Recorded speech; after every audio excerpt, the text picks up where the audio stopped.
Magandang umaga po sa inyong lahat.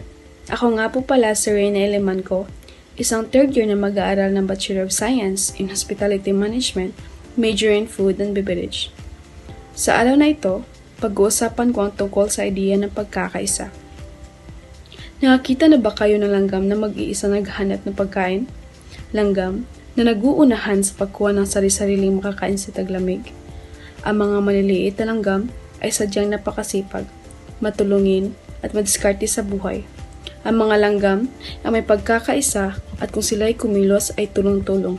Hindi kagaya natin na nagbibilangan ng mga ginagawa o ginagawa lang kapag inutos ng magulang o ng amo para masabing masipag sila. Mayroon namang mga tao na nakikita na nga lang ang makapwa nila na nahihirapan, ngunit mas pinili nilang pagmasdan at kuhanan ng video at i-upload sa social media. Hindi kagaya ng mga langgam. Kung napapansin ninyo, kapag may nakita silang kasamahan nila na nahihirapan, ay dali-dali nilang tinutulungan at pinupunta sa kanilang tirahan.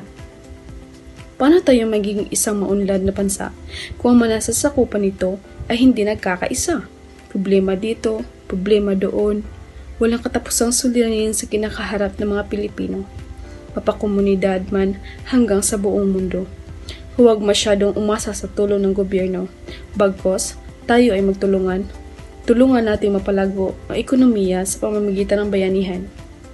Mga bagyo, lindol at maging ang mga simple problema ay kailangan natin ng karamay, kasama upang bumangon muli. Pagkakaisang pangunahing solusyon o pamawakasan ang mga suliranin sa ating bansang Pilipinas.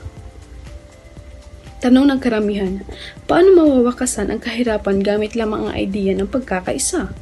May papakain ba sa mga nagugutom ang pagkakaisa?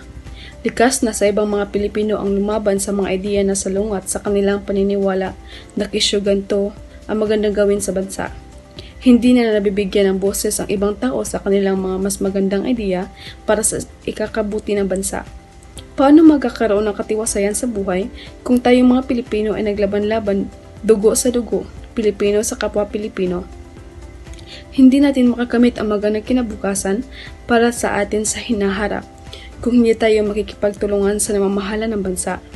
Hindi matatapos ang isang gawain kung mag-isa ka lang na kumikilos. Iyon lamang po, magandang araw at maraming salamat.